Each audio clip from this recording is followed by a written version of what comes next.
Hello everyone, आज हम लोग डिस्कस करेंगे oral health survey basic methods fourth edition form number in year form this form is given in 1997।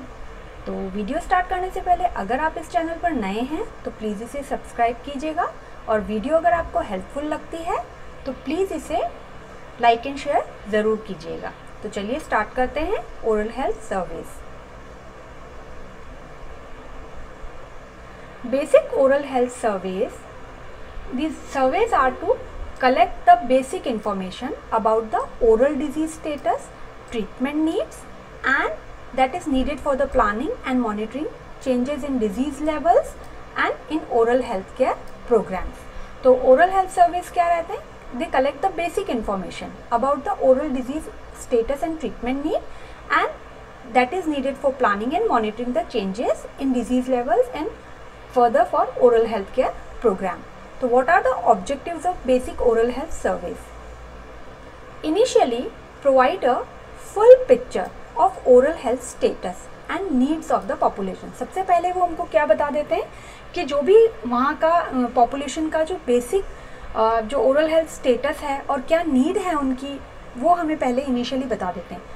Further जब हम उन्हीं surveys को use करते हैं forms को, they monitor the changes of disease level and patterns कि भाई कितने डिजीज़ लेवल में चेंजेस हैं और क्या उनके पैटर्न्स हैं। तो ये हमारे जो WHO फॉर्म्स जो रहते हैं उनका मेन ऑब्जेक्टिव रहता है। Then they are used to determine existing oral health services. ठीक है, they are coping with the current need.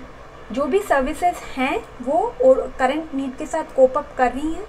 Then nature and content of required preventive, curative and restorative oral health services। जो भी services हैं उनका क्या nature है, क्या content है।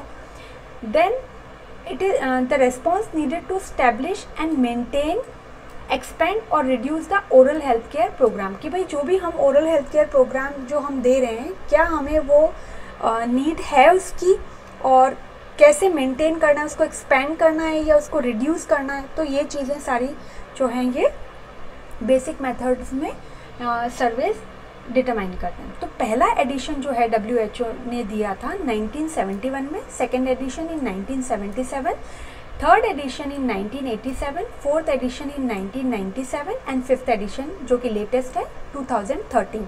तो ये जो सारे एडिशंस हैं ये वाइवा पॉइंट ऑफ व्यू से बहुत इंपॉर्टेंट है। तो अभी रिसेंटली तो 2013 पूछा जाता है, हम लोगों को भी एग्ज़ाम में वही पूछा गया था, बट 1997 और 2013 के डिफरेंसेस भी बहुत इंपॉर्टेंट है, ये पूछे जाते हैं। तो ये हमें ईयर बिल्कुल अच्छे से पता होना चाहिए क्योंकि ये वाइवा का क्वेश्चन है। देन देखिए 1997 के अंदर ये WHO oral health assessment form है। सबसे पहला जो है ये सेक्शन है, ये आइडेंटिफिकेशन सेक्शन रहता है। इसमें देखिए कंट्री कोड, ईयर, मंथ और डे जिस पे हम सर्वे कर रहे हैं। देन जो सब्जेक्ट है उसका आइडेंटिफिकेशन नंबर, कितने एग्जामिनर हैं, ओरिजिनल है या डुप्लीकेट है। तो ये सारी चीज़ें आइडेंटिफिकेशन सेक्शन में रहते हैं। देन एक और सेक्शन रहता है वो होता है जनरल इन्फॉर्मेशन सेक्शन। देखिए उसमें name, date of birth, age, gender, ethnic group, occupation, ये सारा जो रहता है ये जनरल इन्फॉर्मेशन। थर्ड सेक्शन जो रहता है वो क्लिनिकल असेसमेंट का रहता है। इसमें क्या रहता है, दो चीज़ें रहती हैं, extra oral examination and TMJ assessment. इनको और फर्दर हम डिटेल में अगली स्लाइड्स में देखेंगे, फिलहाल अभी अब इन्हीं के नेम देख लीजिए। देन ओरल म्यूकोजा वाला सेक्शन रहता है। ठीक है, उसमें कंडीशन और लोकेशन है, इनको भी हम डिटेल में देखेंगे। Then enamel opacities, dental fluorosis वाला सेक्शन है। देन कम्युनिटी पेरिडोंटल इंडेक्स है। देन लॉस ऑफ अटैचमेंट है। Then dentition status and treatment need जो कि प्राइमरी के लिए भी दिया हुआ है, परमानेंट के लिए भी दिया है। इसमें हमारा स्टेटस भी दिया हुआ है इन्होंने और ट्रीटमेंट नीड भी इसी के अंदर है और डिटेल में हम लोग अगली स्लाइड्स में देखेंगे। देन प्रोस्थेटिक नीड एक सेक्शन हो गया and then prosthetic status and prosthetic need एक स्टेटस हो गया। देन डेंटोफेशियल एनॉमलीज क्या हैं वो एक स्टेटस एक सेक्शन में दे दिया। Then need for immediate and referral care एक सेक्शन हो गया, एक हमारा नोट्स वाला सेक्शन हो गया। तो ये जो पूरा फॉर्म है ये हमें एग्ज़ाम में फिल करने के लिए दिया जाता है प्रैक्टिकल एग्ज़ाम में, तो ये बहुत इंपॉर्टेंट है। बट अब रिसेंटली 2013 दिया जा रहा है, कहीं पे 1997 भी दिया जाता है और कहीं पे 2013 मोस्टली अभी तो वही प्रेफरेंस रहती है, पर हमें पता दोनों चीज़ें होनी चाहिए। तो चलिए इसको स्टार्ट करते हैं डिटेल में। तो oral health assessment form designed for collection of all information, ठीक है, needed for planning of oral care services and monitoring and then replanning of existing care services. तो क्या है, इंफॉर्मेशन कलेक्ट करता है प्लानिंग के लिए, मॉनिटरिंग के लिए और रीप्लानिंग के लिए, ठीक है। इनको ये सेक्शंस हैं जिनको अभी हमने देखा था, तो ये एक एक सेक्शन के अंदर ये पूरा फॉर्म डिवाइडेड है। तो सबसे पहला हमारा सेक्शन रहेगा सर्वे आइडेंटिफिकेशन इंफॉर्मेशन। उससे पहले देखने से पहले देखिए ये परमानेंट टीथ के कोड दिए हुए हैं एंड प्राइमरी टीथ कोड दिए हुए हैं। तो परमानेंट में 11, 12, 112, 18 है राइट साइड में, 212, 28 है लेफ्ट साइड में, ये अपर जॉ के लिए। लोअर जॉ के लिए 412, 48 राइट साइड, लेफ्ट साइड में 312, 38 लेफ्ट साइड। देन ये परमानेंट टीथ के कोड्स हैं। देन प्राइमरी टीथ के लिए वही upper 512, 55 for right side, 612, 65 for left side, then 712, 75 left side for lower jaw, then 812, 85 right side for lower jaw. तो ये इनके कोड्स दिए हैं प्राइमरी एंड सेकेंडरी के। देन सबसे पहला जो देखिए हमने ये देखा था फॉर्म के अंदर identification and general information section. इसमें देखिए बॉक्स नंबर 1 to 4 जो दिया हुआ है, ये देखिए ये जो box number 1 to 4 it is reserve for WHO code. ये WHO कोड फॉर कंट्री के लिए and it is not filled by the investigator, तभी देखिए वहाँ लिखा हुआ है लीव ब्लैंक, ठीक है। देन उसके बाद जो हमारा दिया हुआ है ईयर एंड मंथ, तो ये देखिए बॉक्स नंबर ये ईयर, मंथ एंड डे, तो ये देखिए 5 से लेके 10 तक बॉक्स नंबर ये हमें दिया हुआ है, ठीक है। तो इसमें क्या देते हैं, ईयर, मंथ, डे हमें एग्जामिनेशन जिस दिन हमें या सर्वे कंडक्ट कर रहे हैं या ये फॉर्म फिल कर रहे हैं उस दिन के लिए हम लोग इसको कर देते हैं। देन हमारा नेक्स्ट रहता है ये आइडेंटिफिकेशन नंबर। देखिए आइडेंटिफिकेशन नंबर जो है बॉक्स 11 to 14 है, ठीक है। Identification number, each subject should be given the identification number and should be the same number of the digit as the total number of subject, जितने भी होने चाहिए। सपोज कीजिए अगर अभी हमें नंबर 1 वाले सब्जेक्ट को अगर हम लोगों को देना है तो हम लोग क्या, जैसे 1 देना है तो यहाँ पे हम लोग 0, 0, यहाँ भी 0 और यहाँ 1 दे देंगे, ठीक है। अब अगर हमको यहाँ सपोज कीजिए 1200 लिखना है तो इसी जगह पे हम 1200 ऐसे लिख देंगे, तो ये हमारा सब्जेक्ट आइडेंटिफिकेशन नंबर ऐसे देंगे। फिर आते हैं हम एग्जामिनर बॉक्स नंबर 15 में, ठीक है। हर एग्जामिनर को एक स्पेसिफिक कोड हमको देना पड़ेगा। एग्जामिनर 1 है, ये एग्जामिनर 2 है, क्योंकि कई बार 2 एग्जामिनर भी कोई चीज़ कंडक्ट कर सकते हैं तो हमें उसको स्पेसिफिक कोड देना पड़ेगा। देन ओरिजिनल है या डुप्लीकेट है, ठीक है, तो बॉक्स नंबर 13 में ओरिजिनल वाले को हम 1 दे देंगे और डुप्लीकेट को हम 2, 3 जो भी हमारा कोड रहता है वो हम दे देते हैं। देन नेक्स्ट सेक्शन है हमारा जनरल इंफॉर्मेशन सेक्शन में नेम। अब नेम कई बार हम लोग ब्लॉक लेटर्स में लिखते हैं और नहीं भी लिखते हैं तो हम उसे ब्लैंक छोड़ सकते हैं, ठीक है। उसके बाद ये देखिए डेट ऑफ बर्थ हमने दिया ईयर और मंथ्स में 17 to 20। Then as in years 21 to 22। Suppose कीजिए अगर किसी की एज जो है अगर वो 6 ईयर्स है, लेस देन 10 अगर हुआ तो हम लोग यहाँ पे 0 और 6 करके भर देंगे। अगर लेस देन 10 है तो जो भी 2 डिजिट में रहेगी वो हम ऐड कर देंगे। Then gender 1 for male and 2 for female 23 में। एथनिक ग्रुप जो रहता है ये 24 के अंदर रहता है। अब एथनिक ग्रुप के अंदर क्या रहता है हमारा,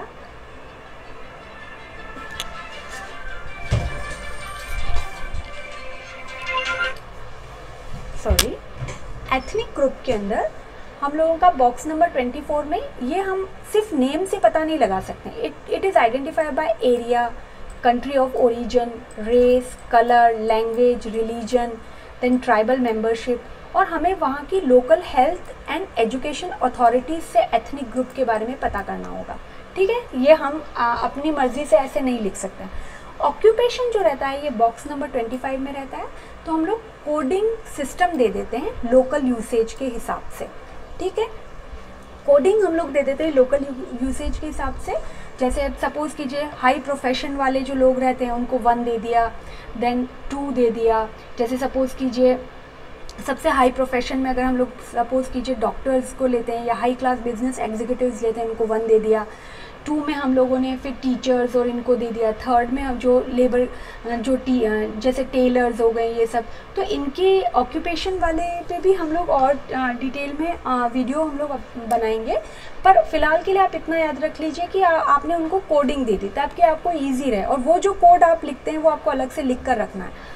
देन जोग्राफिकल लोकेशन जो है वो बॉक्स नंबर 26 to 27, देखिए इधर ये जो है हमारा ऑक्यूपेशन तक हो गया। बॉक्स नंबर 26 to 27 में जोग्राफिकल लोकेशन क्या है, तो 99 तक जोग्राफिकल लोकेशंस रहती हैं। अगर नहीं, देखिए इंफॉर्मेशन जो है हमारा अप टू 99 तक रहती है जोग्राफिकल लोकेशन। और 99 हम कब देते हैं, अगर हम लोगों ने उस चीज़ को रिकॉर्ड नहीं किया। बाकी हम लोगों को हायर अथॉरिटीज़ वगैरह से जो भी हमारा या बेसिकली नेट वगैरह से हम लोग पता कर सकते हैं कि उसकी लोकेशन क्या है और उसको क्या कोड दिया गया है। देन लोकेशन टाइप जो देखते हैं अब बॉक्स नंबर 28 में, तो urban, peri urban, rural, other data जो रहता है उसमें हम लोग 29 एंड 30 नंबर का बॉक्स देखिए यहाँ पर, ये रहा अदर डेटा। तो 29 एंड 30 नंबर का जो हमारा बॉक्स है उसमें हम लोग क्या देते हैं अदर डेटा में, यूज़ ऑफ टोबैको, अगर कोई टोबैको यूज़ कर रहा है, या चिव स्टिक्स हैं, या रेफ्यूजी स्टेटस हैं, या लेवल्स ऑफ फ्लोराइड इनटेक है, या फ्रीक्वेंसी या शुगर इनटेक है, वो चीज़ें हम देते हैं। अगर कॉन्ट्रा इंडिकेशन है एग्जामिनेशन के लिए कि भाई हम नहीं कर सकते हैं और सब्जेक्ट कोई रिस्क पे है, तो हम 0 तो नो कॉन्ट्रा इंडिकेशन, 1 हम लोग देते हैं कॉन्ट्रा इंडिकेशन के लिए। तो बॉक्स नंबर हम 31 के अंदर देते हैं। अब जो उसके बाद देखिए ये पूरा हमारा जो था ये हमने देख लिया जनरल इन्फॉर्मेशन, ये आइडेंटिफिकेशन वाला सेक्शन हमने पढ़ लिया, जनरल इन्फॉर्मेशन वाला सेक्शन हमने पढ़ लिया, ठीक है। अब हमारा नेक्स्ट आता है क्लिनिकल असेसमेंट के अंदर हम एक्स्ट्रा ओरल एग्जामिनेशन को देख रहे हैं और TMJ असेसमेंट को हम देख रहे हैं, ठीक है। तो पहले हम लोग क्लिनिकल असेसमेंट में एक्स्ट्रा ओरल एग्जामिनेशन को देखते हैं। एक्स्ट्रा ओरल बॉक्स नंबर 32 में हम देते हैं और उसके लिए हम आगे वाली स्लाइड में देखते हैं इसमें क्या रहता है। देखिए ये एक्स्ट्रा ओरल हमने बॉक्स नंबर 32 को उस फॉर्म का एक सेक्शन मैंने स्लाइड पर ले लिया है। तो एक्स्ट्रा ओरल में क्या रहता है, जनरल फॉलोइंग सीक्वेंस में रहेगा। जनरल ओवरव्यू रहेगा एक्सपोज स्किन एरियाज का हेड, नेक एंड लिम्स पे। फिर पेरी ओरल स्किन एरियाज रहेंगे नोज, चिन एंड चीक्स पे। देन लिम्फ नोड्स हम लोग हेड एंड नेक का देखते हैं। फिर cutaneous part of upper lips and lower lips देखेंगे। वर्मिलियन बॉर्डर ऑफ कमिश्यर्स देखेंगे and TMJ and parotid region. तो देखिए 0 हम कब देंगे, अगर हमें एक्स्ट्रा ओरल अपीयरेंस नॉर्मल दिखता है। अगर अल्सरेशन, सोर्स, इरोजन्स और फिशर्स हमको हेड, नेक और लिम्स पे मिलता है तो हम 1 स्कोर दे देंगे। 2 कब देंगे, अगर यही चीज़ हमको नोज, चीक्स और चिन पे मिले सॉरी, देन अगर ये तब हम 2 देंगे। 3 अगर हमें यही चीज़ अगर हमें कमिश्यर्स पे मिले तब हम 3। 4 कब देंगे, यही सारी चीज़ें अगर हमें वर्मिलियन बॉर्डर पे मिले। 5 शैंक्रम ऑरिस अगर रहेगा और कोई भी anomalies of upper and lower lips है तो हम 6 देंगे। 7 कब देंगे, जब एनलार्ज लिम्फ नोड्स हों तब 7, और अगर कोई और स्वेलिंग रहे तो हम फेस एंड जॉ के लिए तब हम 8 दे देंगे। एक बहुत इंपॉर्टेंट चीज़ वाइवा में कई बार पूछी जाती है कि अगर हम कोई चीज़ नहीं रिकॉर्ड करते हैं तो उसके लिए हम क्या देते हैं, तो हमेशा याद रखिए कोई चीज़ अगर हमने नहीं रिकॉर्ड करी तो हम उसके लिए 9 भरते हैं, ठीक है। इस बॉक्स में अगर जैसे सपोज कीजिए अगर हमने ये चीज़ नहीं रिकॉर्ड करी तो हम यहाँ पे बॉक्स में 9 फिल कर देंगे। तो ये क्लिनिकल असेसमेंट में हमने एक्स्ट्रा ओरल एग्जामिनेशन देखा बॉक्स नंबर 32। ये सारे कोड्स एंड क्राइटेरिया जो भी हमने पढ़े वही सारे कोड्स एंड क्राइटेरिया हैं। देन TMJ असेसमेंट अगर हम देखते हैं तो TMJ असेसमेंट में बॉक्स नंबर 33 to 36 है। अब देखिए इसमें क्या रहता है, बॉक्स नंबर 33 ये रहा, 33 देन 34 देन 35 एंड देन 36। अब क्या होता है, देखिए ये तो हमारा हो गया सिम्टम्स और ये हो गए हमारे साइंस। सिम्टम्स में क्या रहते हैं, अगर कोई सिम्टम नहीं है तो 0, अगर कोई सिम्टम प्रेजेंट है तो 1 देते हैं। अब वो सिम्टम क्या है, वो सिम्टम है clicking, pain, difficulty in opening और क्लोजिंग द जॉ वंस, और मोर पर वीक, जो भी हो ये सिम्टम्स अगर रहते हैं तो हम लोग उसको 1 देंगे। अगर ये चीज़ हमने रिकॉर्ड नहीं की तो हम इसके लिए 9 दे देंगे। ठीक है, साइंस क्या रहता है, साइन के लिए भी वही 0 नो, 1 के लिए येस और 9 के लिए नॉट रिकॉर्डेड। लेकिन हम देखेंगे एक एक साइन को, जैसे अगर क्लिकिंग साइन है तो हम बोल देंगे कि भाई हाँ है, तो क्लिकिंग साइन के यहाँ पे हमने 1 लगा दिया। देन टेंडरनेस, अगर हमने पैल्पेट करके देखा और उसने बोला कि हाँ टेंडरनेस है, तो हम उसके लिए 1 दे देंगे अगर है तो। और रिड्यूस जॉ मोबिलिटी अगर नहीं है तो हम यहाँ 0 दे देंगे। तो इस तरीके से हम लोग ये साइंस देखेंगे। तो सिम्टम्स हम 33 बॉक्स में लिखते हैं, साइंस हम 34, 35, 36, जो कि ये तीनों साइन हमको दिए हुए हैं। ठीक है, अब नेक्स्ट हमारा आता है सेक्शन ओरल म्यूकोजा वाला। अब देखिए इसमें क्या रहता है, बॉक्स नंबर 37, 38 और 39 और 40, 41 और 42। ठीक है, अब इन्होंने देखिए ये कंडीशन हमको बता रखी है, तो कंडीशन हम लोग इस तरफ लिखेंगे और लोकेशन हम लोग ये वाले बॉक्स लेंगे, ये वाला लोकेशन इस तरफ रहेगा। ठीक है, तो अगर कंडीशन हम लोगों ने देखी तो 0, 1, 2, 3, 4, 5, 6, 7, 8, 9 हम लोगों ने ये देख लिया। अब 0 तो कोई अगर एबनॉर्मल कंडीशन अगर नहीं है तो हमने दे दिया। 1 मैलिग्नेंट ट्यूमर है, then leukoplakia, then lichen planus, ulceration and एनग अगर है, कैंडिडियासिस, एब्सेस और अगर कोई कंडीशन है, और 9 वही नॉट रिकॉर्डेड। लोकेशन इन्होंने हमें क्या बताई है, जैसे 0, 1, 2, 3, 4, 5, 6, 7, 8, 9 तक। अगर वर्मिलियन बॉर्डर है तो 0, 1 फॉर कमिशर्स, लिप्स, सल्काई, ऐसे हमने ये पूरी स्कोरिंग दे दी है। Buccal mucosa, floor of the mouth, tongue, hard palate, soft palate, alveolar ridges and gingiva not recorded. अब इसको हम फर्दर कैसे फिल करते हैं वो अगली स्लाइड में हम देखते हैं। तो फिलहाल के लिए आपने ये सेक्शन देखा, ओरल म्यूकोजा वाले को हमने एक्सप्लेन कर रहे हैं। तो ये रहा हमारा ओरल म्यूकोजा वाला सेक्शन, वही 37 to 38, देन 37, 38, 39, देन 40, 41, 42। कंडीशन इधर, लोकेशन इधर।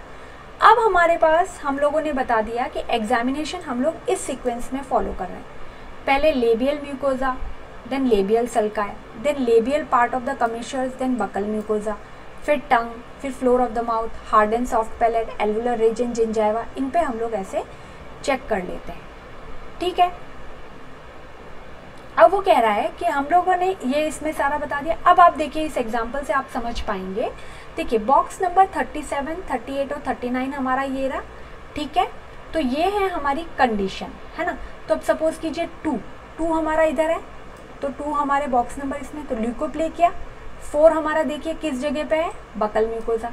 तो ल्यूकोप्लेकिया कहाँ पे है हमारा, बकल म्यूकोजा पे हमें मार्क करना है। उसके बाद आप देखिए 38 में ल्यूकोप्लेकिया है हमारा 2, तो कहाँ पे है ये, कमिशर्स पे है, तो ये लोकेशन बता दी।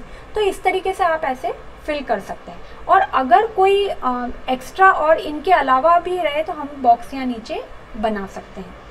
ठीक है, ये हमारा ओरल म्यूकोजा का जो हमने ये वाला सेक्शन देखा, ये हमारा ओरल म्यूकोजा वाला सेक्शन है। ठीक है, अब हम आते हैं इनेमल ओपेसिटीज़ वाला, इनेमल ओपेसिटीज़ और हाइपोप्लेसिया। ठीक है, तो ये परमानेंट टीथ में हम लोग रिकॉर्ड करते हैं। अब देखिए आप 42 के बाद में हमारा 43, 44, 45, 46, 47, 48, 49 एंड 50, यहाँ तक 50 तक हुआ। फिर 51 एंड 52। टीथ कौन से इसने लिए हैं इन फॉर्म्स में, 11, 12, 13, 14। ठीक है, 11 से लेके प्रीमोलर तक, इधर भी 21 से लेके प्रीमोलर तक। और जो 51 और 52 जो बॉक्स है हमारा 4, 6 एंड 3, 6 पे है। ठीक है, तो इसको और फर्दर डिटेल में हम अगली स्लाइड में देखिए। ये देखिए यही सेक्शन है हमारा। तो सबसे पहला 0 नॉर्मल, डिमार्केटेड ओपेसिटी अगर है 1, डिमार्केटेड मतलब क्लियर बाउंड्री है, वाइट, क्रीम, ब्राउन की। देन डिफ्यूज ओपेसिटी मतलब नो क्लियर बाउंड्री। ठीक है, लीनियर, पैची और कन्फ्लुएंट डिस्ट्रीब्यूशन है। नेक्स्ट हाइपोप्लेसिया अगर है तो हम 3 देते हैं हाइपोप्लेसिया के लिए। ये देखिए 3 दिया है हमने। तो ये पिट एंड ग्रूव, पार्शियल और कंप्लीट और absence of enamel. Then other defects में अगर हम लोगों ने देखा तो 4 वाला जो है वो अदर डिफेक्ट्स में है, कोई भी अगर अदर डिफेक्ट्स है। डिमार्केटेड और डिफ्यूज ओपेसिटी है, मतलब ये दोनों कंडीशन अगर साथ है तो हम 5 देंगे। देन डिमार्केटेड ओपेसिटी और हाइपोप्लेसिया साथ है तो हम इसको 6 देंगे। डिफ्यूज ओपेसिटी है और हाइपोप्लेसिया है, ये दोनों कंडीशन अगर साथ है तो हम 7 देंगे, और अगर ये तीनों कंडीशन प्रेजेंट है तो हम 8 देंगे, और 9 हम लोग दे देंगे नॉट रिकॉर्डेड के लिए। तो ये इनेमल हाइपोप्लेसिया है एंड ओपेसिटीज जो रहता है उसके लिए हमने बॉक्स नंबर 43 टू 52 तक देखा है। तो हमने इनको डिस्क्राइब किया है 43 से 50, 51 टू 52। उसके बाद आते हैं हम डेंटल फ्लोरोसिस, उसी के पास। तो ये देखिए 0 फॉर नॉर्मल, मतलब हमारा इनेमल सरफेस क्या रहेगा, smooth, glossy and pale white. 1 हमारा क्वेश्चनेबल है अगर हमें स्लाइट एब्रेजन्स मिलते हैं वाइट फ्लैग्स के साथ में। 2 हमारा वेरी माइल्ड अगर स्मॉल ओपेक और पेपर वाइट एरियाज है, लेकिन यहाँ देखिए लेस देन 25% है। माइल्ड में क्या होता है, ये more than 50% of labial tooth surface को कवर करते हैं, तो ये इंपॉर्टेंट है। और मॉडरेट में आप देखिए कि हमें वेयर भी मिलता है प्लस ब्राउन स्टेन भी मिलते हैं। सीवियर के लिए हम लोग 5 देंगे। हाइपोप्लेसिया, पिटेड, वॉर्न आउट और ब्राउन स्टेन और कोरोडेड अपीयरेंस हमें यहाँ पे मिलता है। और अगर कोई टीथ क्राउंड है और हम उसे एक्सक्लूड करते हैं, नहीं रिकॉर्ड कर रहे हैं, तो हम उसके लिए 8 देते हैं। और 9 वाला का हमने बोला नॉट रिकॉर्डेड, तो ये हमारा बॉक्स नंबर 53 के लिए डेंटल फ्लोरोसिस है। अब आते हैं हम कम्युनिटी पेरिडोंटल इंडेक्स, जो बॉक्स नंबर 54 टू 59 है। ठीक है, ये देखिए 54, 55, 56, 57, 58, 59, और इसमें इंडेक्स टीथ जो है वो 11 लिया है, देन 16 एंड 26। अगर ये नहीं है तो हम 17 और 27 ले लेंगे, और अगर इनमें से भी कोई टीथ एब्सेंट है तो हम वो सेक्शन टी एक्सक्लूड कर देंगे। देन 31, 36, 46 लिया, अगर ये वाले नहीं है या ये नहीं है तो हम 37 और 47 ले लेंगे। अब कम्युनिटी पेरिडोंटल इंडेक्स क्या करता है, जिंजैवल ब्लीडिंग को देखता है, कैलकुलस को और पेरिडोंटल पॉकेट को।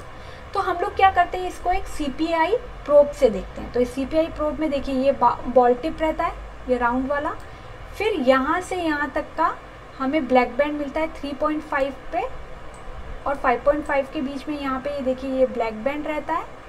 ठीक है, पहले तो 0.5 का, देन 3.5, देन 5.5, और उसके बाद एक आता है 8.5, और उसके बाद एक और जो आता है वो हमारा 11.5, और उसके बियॉन्ड फिर अलग रहते हैं। तो ये हमारा जो रहता है ये CPI प्रोब का मार्किंग रहता है, ये इम्पॉर्टेंट है। इसको और डिटेल में हम लोग डिस्कस करेंगे अगली वीडियो में, पर फिलहाल के लिए आप इतना देख लीजिए कि ये मार्किंग्स रहती हैं और इनका ये बॉल टिप रहता है और 0.5 mm का एक बॉल टिप रहता है, बस इतना आप देख लीजिए, बाकी ये कोड्स हमने दे दिए। अब वो कह रहा है कि हेल्दी कब देंगे हम, अगर इसको देखेंगे, अगर कोई ब्लीडिंग नहीं है 0 पे हेल्दी में, ब्लीडिंग अगर है तो हम 1 दे देंगे। कैलकुलस भी अगर हमें डिटेक्ट होता है, और ये वाला ब्लैक बैंड अगर सपोज कीजिए ये ऐसे विजिबल है ना, अगर हम लोगों ने यहाँ पे दिया और ये ब्लैक बैंड सपोज कीजिए, सॉरी, ये ब्लैक बैंड अगर ये विजिबल रहता है तो हम लोग इसको 2 मार्किंग देंगे। और अगर पॉकेट हमको मिलता है तो 4 to 5 का, तो हम लोग 3 दे देते हैं। और 6 mm तक तो हम लोगों को यहाँ तक अगर हम देख देते हैं, जैसे ये पूरा अगर प्रोब यहाँ तक अंदर चली जाती है और ब्लैक बैंड अगर हमको विजिबल नहीं है तो हम उस चीज़ के लिए 4 देते हैं। और हमने बोला था कि एक्सक्लूड कब करेंगे, अगर लेस देन 2 टीथ प्रेजेंट नहीं है, एंड 9 नॉट रिकॉर्डेड। ठीक है, तो ये कम्युनिटी पेरिडोंटल इंडेक्स जो है बॉक्स नंबर 54 to 59, 54 to 59, और ये हमने इंडेक्स टीथ यूज़ किए हैं। अब आते हैं हम लॉस ऑफ अटैचमेंट। तो लॉस ऑफ अटैचमेंट जो है ये बहुत इंपॉर्टेंट टॉपिक है, क्योंकि क्या है, इस पर कई बार शॉर्ट नोट भी दिया जाता है, क्योंकि हम लोगों को इस पर शॉर्ट नोट आया था, तो ये एक इम्पॉर्टेंट है।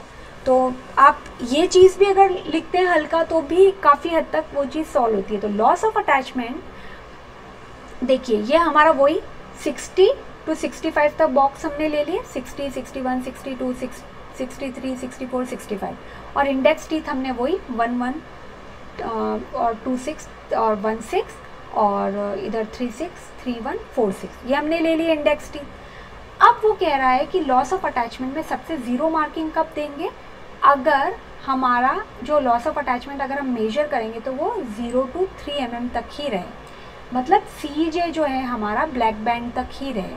ये देखिए जो CJ है ना हमारा, देखिए इसको इस स्लाइड से हम समझने की कोशिश करते हैं। ये देखिए, ये हमारी CPI प्रोब हो गई, 0.5 mm पे बॉल टिप है, 3.5 और 5.5 पे हमको ब्लैक बैंड दिख रहा है। यहाँ 8.5 mm पर एक रिंग आई है और उसकी अगली रिंग हमारी 11.5 mm तक पे आ गई है। अब वो ये कह रहा है कि 0 to 3 mm तक रहे, मतलब यहाँ 0 से यहाँ तक अगर 3 mm तक रहे तो 0 हम इसको कोड दे देते हैं। लेकिन अगर 4 to 5 mm है, मतलब ये थोड़ा आगे बढ़ के, मतलब यहाँ से 4 से 5 mm तक का अगर ये रहता है और CJ के वहाँ CJ with in black band, अगर हम इसको यहाँ तक लेके आते हैं तो हमारा CJ के ब्लैक बैंड तक पे ही रहे तो हमारा 1 आएगा। लेकिन अगर 6 to 8 mm कब रहेगा, CJ between upper limit of black band. अब ब्लैक बैंड की अपर लिमिट ये है, अपर लिमिट हमारी ब्लैक बैंड की ये है, ठीक है, सॉरी 6 to 8 mm के अंदर, तो यहाँ ये है हमारी अपर लिमिट ब्लैक बैंड की। तो 6 to 8 अपर लिमिट हमारी ब्लैक बैंड की ये अगर है और 8.5, ठीक है, इनके बीच में अगर ये, मतलब जैसे अगर प्रोब यहाँ तक अगर हम लेके जाते हैं तो ये वाला पॉइंट अगर यहाँ तक रहता है तो ये हमारा 6 to 8 mm रहेगा। अगर CJ जो रहे 8.5 और 11.5, CJ हमारा यही सीमेंटो इनामल जंक्शन रहता है, अगर ये हम लेते हैं तो ये इनके बीच में अगर रहे 9 to 11 mm तक तो हम कोडिंग 3 देंगे। और 12 और मोर अगर है 11.5 के बाद में भी CJ अगर आ जाता है ना, तो हम लोग कोडिंग जो रहता है वो 4 दे देते हैं। और X जो होता है वो एक्सक्लूडेड रहता है एंड 9 नॉट रिकॉर्डेड, और ये अंडर 15 ईयर्स के लिए हम नहीं यूज़ करते हैं।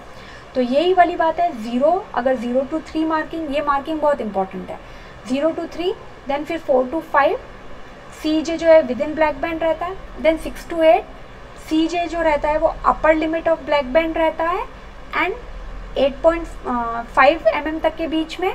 देन हम देखते हैं 8.5 और 11.5 के बीच में CJ रहता है, तो 9 to 11 हो गया। और 12 mm कब रहता है और उसको हम कोड 4 देते हैं जब CJ 11.5 के भी बाद में चला जाता है, ठीक है। तो ये वही हमारा लॉस ऑफ अटैचमेंट के लिए यही सेम चीज़ हमने इस डायग्राम से अंडरस्टैंड करने की कोशिश की है। फिर आते हैं अब हम डेंटिशन स्टेटस। देखिए अब डेंटिशन स्टेटस के अंदर ये देखिए क्राउन और रूट का, ठीक है, और ये हमारा ट्रीटमेंट के लिए। तो अब 66 से लेके 81 तक जो है ये अपर जॉ के लिए है, क्राउन, और इसी के नीचे ये इसका रूट है, ठीक है। और इसके नीचे जो देखिए ये ट्रीटमेंट के लिए ये पूरा कॉलम ये ट्रीटमेंट का हो गया, ये नीचे वाला जो पूरा कॉलम ये है 98 to 113, ये अपर जॉ के लिए है। प्राइमरी टीथ में वही 5.1 से लेके 5.5 तक और 6.1 से लेके 6.5 तक। लेकिन अगर हम यही सेम चीज़ लोअर जॉ के लिए देखें तो 4.1 to 4.8 क्राउन के लिए, बॉक्स नंबर 114 to 129, फिर रूट के लिए 130 to 145 जो कि लोअर जॉ के लिए। देन ट्रीटमेंट हम लोअर जॉ में 146 to 161 देते हैं। तो ये प्राइमरी टीथ का क्राउन अगर हम देखते हैं, और ये परमानेंट टीथ का crown and root. Primary teeth में हम रूट इन्वॉल्व नहीं करेंगे क्योंकि उनकी ऑलरेडी एक्सफोलिएशन वाला और थोड़ा कंफ्यूजिंग वाला रहता है, तो उनकी रूट्स वगैरह नहीं रहेगी, सिर्फ इनके परमानेंट टीथ के लिए हम देखते हैं। तो ये स्टेटस हम कब देंगे, 0 स्टेटस हम देंगे अगर वो साउंड टीथ है तो कोई ट्रीटमेंट की हमको ज़रूरत नहीं है। डिकेड है अगर तो हम 1 दे देते हैं, उसके लिए हम देखते हैं कि हमें क्या ट्रीटमेंट लेना है। 2 देंगे अगर फिलिंग कर दी फिर भी डिके है, फिलिंग है और नहीं डिके है तो 3 दे देंगे। मिसिंग है, ठीक है, केरीज की वजह से, तो हम 4 दे देंगे। मिसिंग है कोई और रीज़न की वजह से तो हम 5 देंगे। फिशर सीलेंट अगर अप्लाइड है उस पर तो हम 6 देंगे। ब्रिज अबटमेंट या कोई क्राउन इम्प्लांट्स है तो हम 7 देंगे। कोई अनइरप्टेड टूथ है या क्राउन है और अनएक्सपोज्ड रूट है तब हम उसके लिए 8 यूज़ करेंगे। देन ट्रॉमा अगर किसी का है या फ्रैक्चर है तो हम T यूज़ करेंगे, अगर नहीं रिकॉर्ड किया तो हम नॉट रिकॉर्डेड यूज़ करेंगे। इसी तरीके से उसका अगर हम ट्रीटमेंट देखते हैं, ट्रीटमेंट क्या देना है तो 0, प्रिवेंटिव और केरीज अरेस्टिंग केयर अगर हमें देनी है तो P, और फिशर सीलेंट अगर हमें अप्लाई करना है तो F। 1 सरफेस फीलिंग है तो 1, 2 सरफेस फीलिंग है तो 2, और क्राउन हमें देना पड़े अगर उसको तो 3, देन वीनियर या लेमिनेट अगर हमें देना पड़े तो 4, पल्प केयर और रेस्टोरेशन अगर हमें करवानी है तो 5, एक्सट्रैक्शन अगर उसका करना है तो 6, need for other special care, कोई भी जैसे इम्प्लांट्स हो गया या कोई भी ऑर्थो ट्रीटमेंट हो गया या किसी भी तरीके का अदर केयर अगर हम लोग दे रहे हैं तो हम लोग वो अदर केयर के अंदर देके और उन्हें स्पेसिफाई करेंगे। 9 के लिए वही नॉट रिकॉर्डेड। तो ये डेंटिशन स्टेटस है। सपोज कीजिए अगर हमने 1/6 के अंदर देखा कि टीथ 1/6 डिकेड है या नहीं है, तो अब 1/6 जो है वो डिकेड है, ठीक है, तो हमने इसको 1 दे दिया। और अगर उसकी रूट में कोई प्रॉब्लम नहीं आ रही है, ठीक है, तो हम लोग रूट के लिए यहाँ पे 0 दे देंगे, ठीक है। अगर रूट में अगर कोई दिक्कत नहीं है, सिर्फ क्राउन है तो हम दे देंगे, और रूट में कोई प्रॉब्लम नहीं है तो हम 0 दे देंगे। या सॉरी, यहाँ हम 0 लिख देते हैं थोड़ा सही से, ठीक है। अब हमें इसी टीथ के लिए ट्रीटमेंट क्या देना है, ठीक है। 1 सरफेस फीलिंग है, 2 सरफेस है, तो सपोज कीजिए अगर इसकी 1 सरफेस है तो हम यहाँ 1 लिख देते हैं, ठीक है। ऐसे ही अगर हम लोअर जॉ के लिए देखते हैं, सपोज कीजिए अगर हमने 3-5 के लिए देखा, अब 3-5 है हमारा मिसिंग केरीज की वजह से, सपोज कीजिए, तो हमने यहाँ 4 दे दिया। और रूट के लिए हमें कुछ भी नहीं देना है, डैश देना है। अब ट्रीटमेंट क्या देंगे, मिसिंग है हमारा, तो अब हम लोग क्या करेंगे, सपोज कीजिए कोई इम्प्लांट है या कुछ और चीज़ हम लोग उसके लिए देना चाहते हैं, तो यहाँ पे अब हम दे देते हैं 8 स्पेशल केयर के लिए, ठीक है ना, तो ये हमने 8 दे दिया।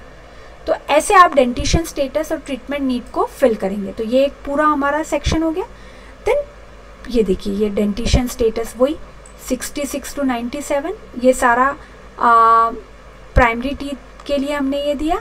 परमानेंट टीथ के लिए ये सारी कंडीशंस है, ठीक है। ट्रॉमा, सपोज कीजिए कि 7, हाँ, ब्रिज या अबटमेंट या कोई स्पेशल क्राउन है तो हम 7 दे देते हैं। देन अनइरप्टेड है, अनएक्सपोज रूट है तो हम 8 दे रहे हैं, ठीक है ना। ये यहाँ पे जो ये देखिए ये सारा, और फिर उन्हीं के हिसाब से हमने उनका ट्रीटमेंट भी चूज़ किया है। तो ट्रीटमेंट देखिए मेनली आप इसको रेफ़र कर सकते हैं। कोई ट्रीटमेंट नहीं देना है, प्रिवेंटिंग देना है या ये देना है 1 सरफेस रूट क्राउन, वीनियर या लेमिनेट, पल्प केयर रेस्टोरेशन देना है तो हमें 5, देखिए पल्प केयर के लिए 5, 6 अगर एक्सट्रैक्शन है, need for any other care, कोई और कर देना है केयर, और 9 नॉट रिकॉर्डेड, ठीक है। तो ये अब आते हैं हमारा ये प्रोस्थेटिक स्टेटस। यही एक सेक्शन हमारा हो गया। एक सेक्शन हमारा प्रोस्थेटिक स्टेटस, अपर और लोअर जॉ के लिए। देखते हैं कि भाई उसकी प्रोस्थेसिस है या नहीं है। नहीं है अपर में तो हमने 0 दे दिया। और सपोज कीजिए कि उसको फुल रिमूवेबल डेंचर लग रहा है हमारा लोअर में, तो हमने यहाँ पे सपोज कीजिए उसको 5 दे दिया। इसी तरीके से ब्रिज अगर है, एक से ज़्यादा ब्रिज है, पार्शियल डेंचर है, बोथ ब्रिजेस और पार्शियल डेंचर है, रिमूवेबल डेंचर है और नॉट रिकॉर्डेड, वही। तो ये 0 to 0, 1, 2, 3, 4, 5 और 9 तक हमने प्रोस्थेटिक स्टेटस का सेक्शन देखा। प्रोस्थेटिक नीड में क्या रहेगा, ये भी अपर और लोअर जॉ के लिए। सपोज कीजिए उसको कोई प्रोस्थेसिस नीड नहीं है तो हमने 0 दे दिया। लेकिन अगर उसको लोअर जॉ के अंदर, ठीक है, ऑल टीथ का है तो हमने यहाँ पे 4 दे दिया, है ना, ऐसे। तो 0, 1, 2, 3, 4 और 9 नॉट रिकॉर्डेड के लिए आता है। 0 नो प्रोस्थेसिस नीडेड, तो 1 unit prosthesis, multi unit prosthesis, फिर कॉम्बिनेशन 1 और मल्टी का, देन फुल प्रोस्थेसिस है तो हम प्रोस्थेटिक नीड के लिए। तो ये हमारा डेंटिशन स्टेटस का था। फिर हमने प्रोस्थेटिक नीड का देखा, प्रोस्थेटिक स्टेटस और प्रोस्थेटिक नीड का देखा। 162 से 163 तक बॉक्स नंबर, फिर 164 से 165 बॉक्स नंबर अपर और लोअर के लिए। फिर आते हैं अब हम डेंटोफेशियल एनोमलीज। अब देखिए डेंटोफेशियल एनोमलीज जो है ये बॉक्स नंबर 166 to 167 है। इसमें क्या है, कोई भी missing incisor, canine, premolar teeth अगर अपर और लोअर में है तो उनमें टीथ नंबर हम उसमें एंटर कर देते हैं, जो भी मिसिंग है या जितने भी मिसिंग हैं। स्पेस हम दे देते हैं, तो क्राउडिंग है अगर तो 168 में स्पेस के अंदर अगर क्राउडिंग है, नो क्राउडिंग तो 0, अगर 1 सेगमेंट में क्राउडिंग है तो 1 और 2 में है तो 2। इसी तरीके से इंसाइजर सेगमेंट्स जो रहते हैं उनमें अगर स्पेसिंग है दोनों के बीच में, जैसे ये 2 इंसाइजर्स हैं और अगर यहाँ पे कहीं पे स्पेस है तो वो दे दे, तो 1 सेगमेंट अगर है स्पेस है तो 1 और 2 में ये, तो बॉक्स नंबर 169 में दे दिया। डायस्टीमा अगर है प्रेजेंट तो 170 mm के अंदर हमको देना है। लार्जेस्ट एंटीरियर इरेगुलरिटी है mm में तो 171, लार्जेस्ट एंटीरियर मैंडिबुलर इरेगुलरिटी है mm के अंदर तो 172। ठीक है, ऑक्लूजन में हमने तो इसमें 3 चीज़ें हो गई, तो डेंटिशन हो गया, एक स्पेस हो गया, एक ऑक्लूजन हो गया। ऑक्लूजन में अगर हम ओवरजेट देते हैं, ओवरजेट क्या होता है, हॉरिजॉन्टल डिस्टेंस होता है। एंटीरियर मैक्सिलरी टीथ जो अगर हम देखते हैं mm में वो देना है। एंटीरियर मैंडिबुलर टीथ के बीच में जो ओवरजेट का रहता है mm में तो वो देना है 174 में। वर्टिकल एंटीरियर ओपन बाइट अगर mm में है तो 175 वो देना है बॉक्स नंबर में। और एंटीरियर पोस्टीरियर मोलर रिलेशन है तो 176।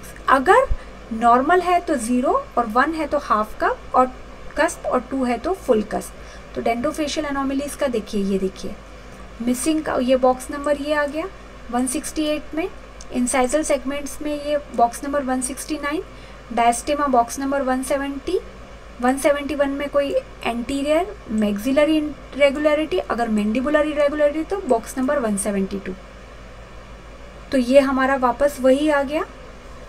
अब ये मैक्सिलरी ओवरजेट का है तो ये 173, मैंडिबुलर ओवरजेट 174, ओपन बाइट है तो 175 और एंटीरियर पोस्टीरियर मोलर रिलेशन है तो 176। अब इसमें देखिए क्या रहता है मोलर रिलेशन में, 0 है तो नॉर्मल। ठीक है, अब हाफ कस्प अगर है तो क्या होता है, जो लोअर फर्स्ट मोलर होता है हाफ कस्प मीजियल और डिस्टल टू नॉर्मल रिलेशन, जो भी नॉर्मल रिलेशन रहता है उसमें